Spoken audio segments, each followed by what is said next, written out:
Ah bah Xavier. Ah, Ah, je- changement de décor à nouveau. Téléportation un peu rugueuse cette fois-ci. Ouais.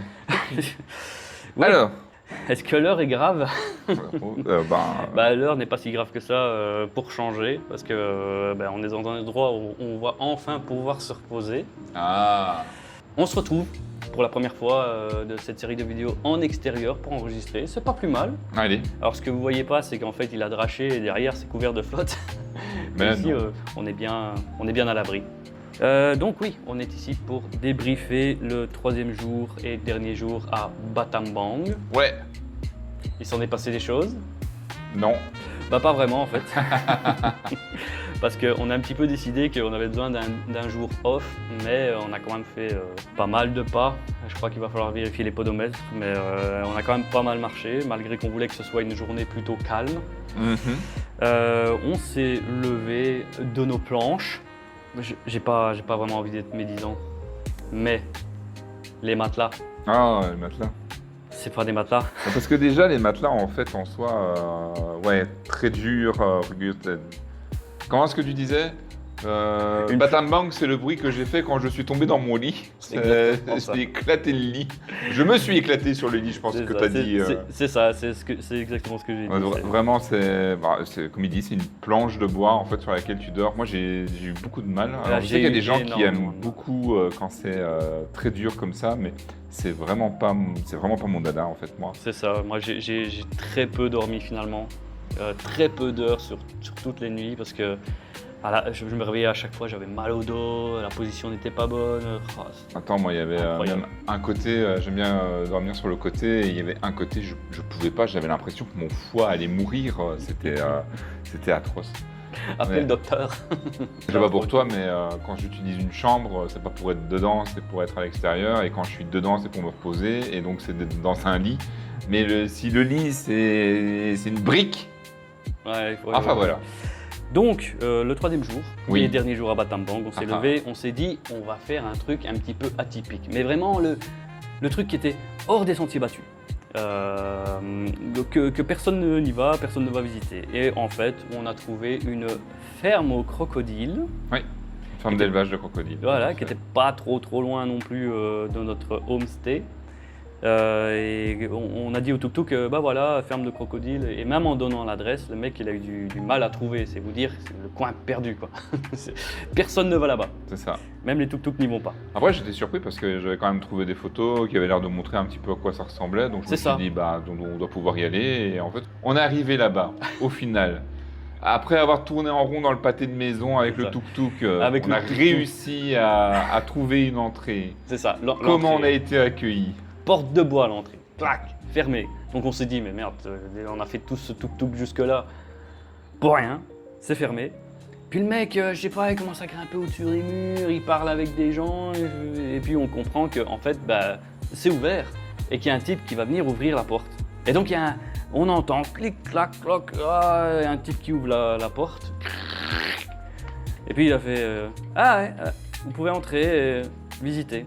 Alors on s'est dit, bon, il y a un tour guidé ou quoi? Il fait, non, allez-y, regardez.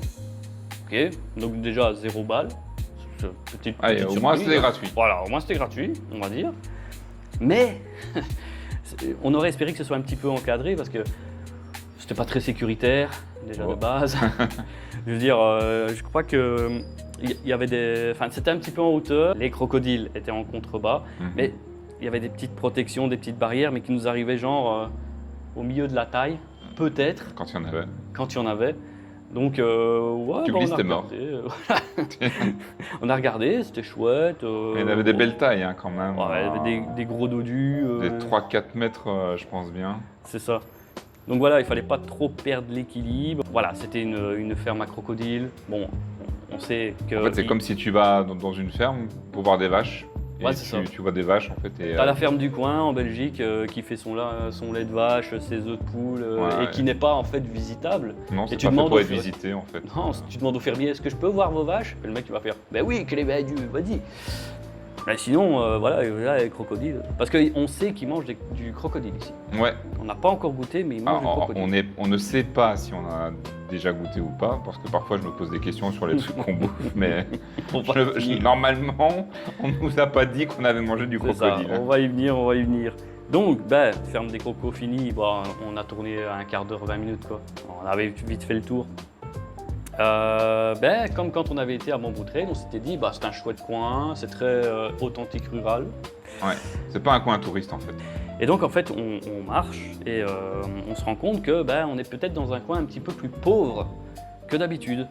Moi j'ai dit à Alex, j'ai vraiment l'impression, parce qu'on est passé par une petite allée commerçante, si on peut dire ça, et j'ai vraiment l'impression qu'on est dans une allée commerçante de bidonville. Parce que c'est vrai que quand on regardait à gauche, à droite, c'était vraiment des maisons très très pauvres dans les rues perpendiculaires.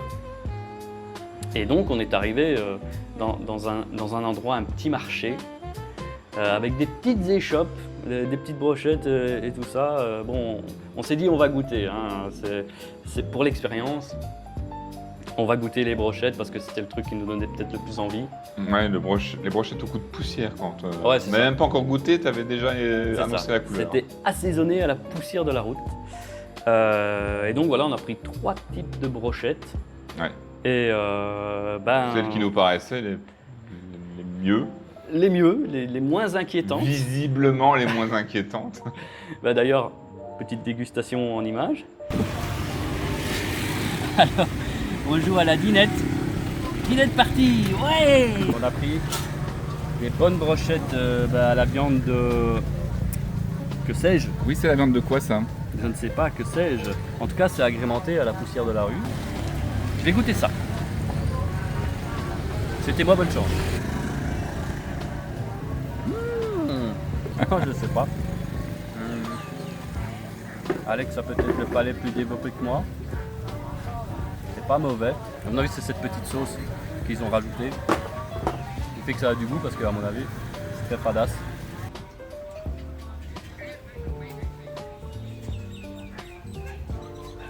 J'ai jeté. Ah ouais. Alors c'était bon. Parce que c'est. C'est parce que c'est bon. On mange certainement du chat sans le savoir. Alors là c'est la grande surprise à mon avis. C'est de la viande de mutant. Oh.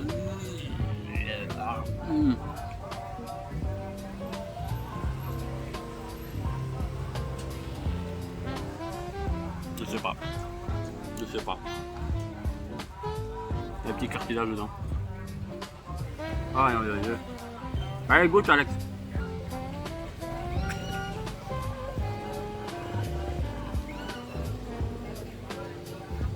Savoureux mon précieux. C'est deux os. C'est des os. C'est une brochette d'eau. Moi ça. C'est honteux. Bon allez, il nous reste une brochette qui a l'air plus ou moins normale. Mais on verrait presque à travers si on voulait. Un morceau de moins déjà. C'est déjà ça de gagner. On dirait tout simplement de la peau de poulet. Ah ouais.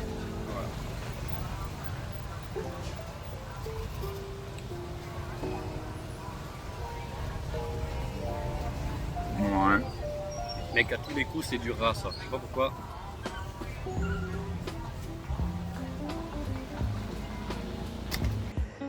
Et oui, de facto, je pense qu'on a mangé du rat. Parce que je sais que ça se fait dans certains coins du Cambodge, notamment les coins les plus pauvres, ils font des élevages de rats pour les manger. Chouette.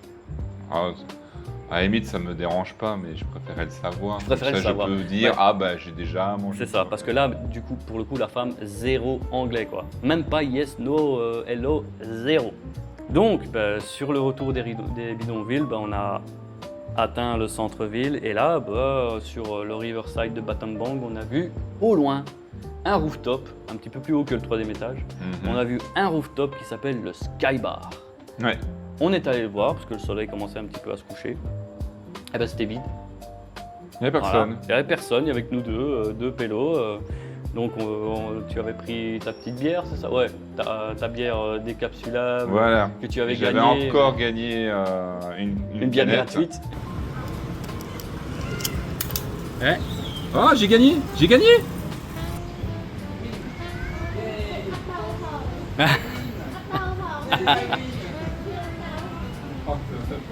Ils s'en foutent pas dans Ils participaient même pas à leur propre système. Mais... Donc j'ai été, voilà c'est ça, j'ai été, vendeuse, j'ai gagné une canette, ouais, elle fait, ah, oui c'est, mais non. Félicitations. Mais non. Mais nous on fait pas ça, comme d'habitude, je crois que ça n'arrivera jamais. Hein. Donc voilà, et moi j'ai pris, je pensais que c'était un jus de tomate à la base, mais en fait on m'a servi un milkshake de tomates. Ouais, un milkshake de tomates, c'est la première fois que je voyais ça. C'était assez atypique, voilà. Mais c'était pas mauvais pour autant. Non, c'était bon. Je voulais faire mon plein de vitamines. Et bah voilà, milkshake de tomates, pourquoi pas. Ensuite, on est allé dans le centre-ville animé et on est tombé sur le Coconut Lily, qui est un restaurant assez bien noté. Et comment était ce restaurant? Bah ma foi, ça avait l'air sympa. Donc c'est un restaurant qui fait en plus de restaurant des cours de cuisine. Et donc les étrangers ont l'habitude d'y aller selon comment est-ce que vous organisez votre truc pour pouvoir également cuisiner eux-mêmes leurs propres plats. Ouais, un peu de nourriture khmer. Alors bien entendu, nous on l'a pas fait. Non, juste manger, c'est bien. Voilà. Je pense que j'ai pris un poulet aux ananas et ça. Toi tu as pris un poulet au gingembre. Ouais, poulet au gingembre, Allez. parce que j'adore le gingembre. Ouais, et c'était assez intéressant aussi, c'est que c'est original, le menu était proposé sur une bouteille. Ouais, sur une bouteille. Voilà. Le menu était sur une bouteille. Genre bouteille à la mer. Ouais, c'était pas mal. C'était très bon, bien que peut-être un peu cher. Ouais, bah, par rapport à ce qu'on a l'habitude de manger, c'est vrai que c'était peut-être un petit peu... Bon, après, cher. Non, ouais, ok, tu payes le cadre quand même, parce que c'était un beau restaurant. Ouais, c'était bon. La portion était ok, correcte. Ouais. T'avais un petit peu de riz aussi sur le côté, donc ouais. Et on a payé 48 000 Yens, ouais, c'est ça. Ouais. C'est combien? C'est 10 balles? 50 000. Ouais, c'est 10 balles. Ouais, une dizaine de balles quoi. Enfin, 10 euros. Ça va, c'était raisonnable. Et donc, fin de journée, on est tombé comme des petits cacas. Enfin, on a essayé de se reposer sur nos planches de bois. Ah. J'étais content que ce soit la dernière fois qu'on dormait là. Et donc on s'est levé le lendemain. Oh, on l'a pas fait trop tard, hein. De toute façon on savait plus dormir là-dessus. Et c'était le jour de transition entre Battambang et notre nouvelle destination, là où on se trouve aujourd'hui. C'est ça. Siem Reap. Ah, on est à Siem Reap. On est à Siem Reap. Enfin, Allez. on est arrivé. Notre van privatif. Ok Xavier, tout le monde est là, on peut y aller. Comptez-vous. 1, 2. c'est tout. Et dans un hôtel, ma foi, assez chic. Assez chic quand même. Ouais, il faut dire que j'avais essayé de trouver quelque chose qui puisse correspondre à nos attentes. Hein. Oui, c'est ça. On avait envie de monter encore un petit peu plus le curseur. Surtout de tomber quelque part qui peut-être avait des lits. Ouais, on n'avait pas de télévision. Ici, il y avait des télévisions, par exemple. Voilà. C'est la première fois qu'on a des chambres séparées aussi. Oui, voilà. Donc je l'entendrai plus ronfler, il m'entendra plus craquer des os. Ouais, mais arrête de dire n'importe quoi. Grincer des dents. Tu ne craques pas des os, tu ne gonfles pas. Je ne grince pas des dents. Mais quand même, ici, le plus important, je pense que c'était de pouvoir se reposer, mais à 100% parce qu'on est en crédit, littéralement, d'heures de repos. Ça se voit peut-être sur les poches que tu as sous les yeux. Sous ce bel éclairage qui va mettre que ça en valeur. Et donc, évidemment, on vous a fait un room tour. T'as un chien, il y a une belle piscine ici. Hein. Salut Xavier. Bonjour Alex, qu'est-ce que tu fais là? Bah écoute, je viens de prendre possession de ma chambre, tu veux voir? Allez, montre-moi. Fais gaffe à ta tête, c'est très bas. Aïe, ouais, d'accord. Ça, c'est le même problème qu'on a partout en fait, finalement. Ça, c'est ma chambre. Oh, belle porte. Tu as une petite avant-terrasse. C'est ça. Tu veux rentrer? Ah, fais-moi voir. Et bienvenue. C'est joli. Petit parquet en bois massif. S'il en est. Voilà, et petit bureau. Oh, mon meilleur ami pour les jours à venir. Et est-ce qu'il fait Battambang celui-là? Mais écoute, c'est marrant que t'en parles parce que t'en avais pas parlé jusqu'à présent de délicatesse des lits, mais celui-ci, il est quand même moins planche que celui qu'on a eu juste avant. Tu vas dire qu'on va pouvoir réussir à dormir? Ah, il était temps, mec. Enfin, quoi. Ah. Donc, voilà. Ah, j'ai une petite terrasse aussi. Ah, fais-moi voir. Allez. Voilà, je t'en prie. Mais dis donc. Bienvenue sur ma terrasse. Mais t'en as de la chance. T'as vu ça? Attends, mais sérieux, quoi. Non, mais sérieux. Ah, il semblerait qu'il y ait une autre petite pièce ici. Est-ce qu'il y a quelqu'un? Ah, attends. Hey! Oh, et non d'un chien. Mais qu'est-ce qu'il fait là, celui-là? Bienvenue dans mes commodités. Ouais, attends, je fais le tour. Oh, c'est qui celui-là? Ouais. Ouais, bah écoute. Et j'ai pas encore testé la douche, mais j'espère qu'elle marche, parce que on n'a pas dit non plus, mais à Battambang, la douche c'était un filet d'eau. Ouais, c'est ça. C'était un peu. Voilà, c'était la douche du tiers-monde. Hein. Ben voilà. Et donc, ça veut dire qu'on va devoir partager ce lit de personnes, tous les deux? Ah non, je t'ai pris une chambre, hein, mec. Quoi, tu vas dire? Écoute, au bout d'un moment, il faut couper le cordon ombilical. Là, ça fait une semaine déjà. Hein. Ça veut dire que je vais avoir ma propre chambre. C'est ça. À moi? Voilà. Okay. Toi, t'es là-bas, un peu plus loin, que je t'entende pas ronfler, justement. Oh. Hein. Bon, bah d'accord, je vois qu'il se débarrasse de moi. C'était temps. Et donc, on n'a pas parlé de prix. Combien coûte une chambre dans ce menu hôtel? Ah, alors, d'ordinaire, les chambres comme celle-ci, c'est 140 $ américains la nuit. Ouais, parce qu'on est très bien placé aussi dans le centre. Voilà. Bah, sinon, vu qu'on est en saison basse, j'ai pu l'avoir pour 21 €, 21,25 €, je crois, la nuit. Voilà, donc complètement hors de prix. C'est peut-être le plus cher qu'on a fait depuis le début. Ouais, je pense bien que pour le moment, c'est le plus cher qu'on ait fait. Ouais, 21 balles la nuit, hein, mec. Au final, le lit, sympathique. On peut enfin avoir un lit un peu plus moelleux. Le bonheur. La douche qui fonctionne. La douche qui fonctionne trop bien. Et la télé qui fonctionne pas.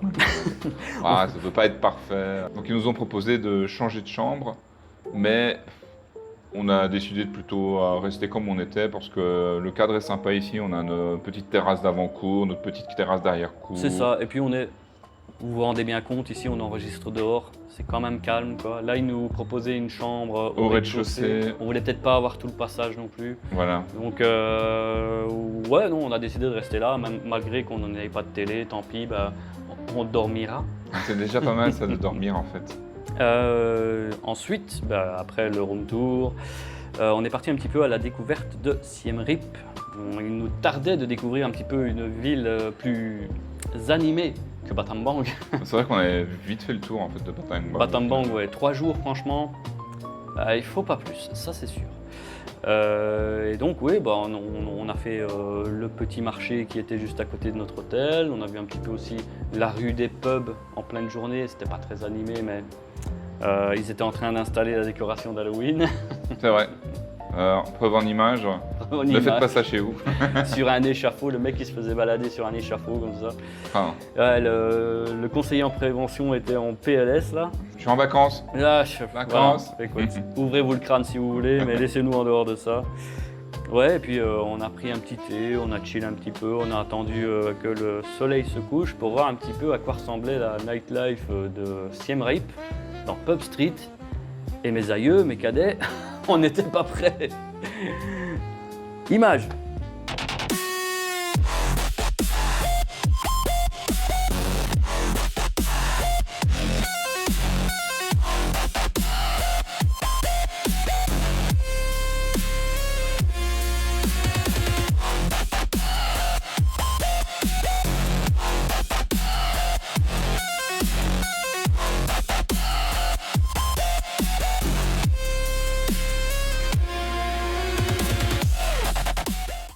Allez, en fait, on est venu à Siem Reap parce que juste à côté de Siem Reap, au nord, si je me souviens bien, c'était les corons. Non, pas ici, non. Mais il y a un grand site très important au Cambodge, que d'ailleurs le site phare figure sur le drapeau du Cambodge. Tout à fait. Voilà, pour vous donner un indice.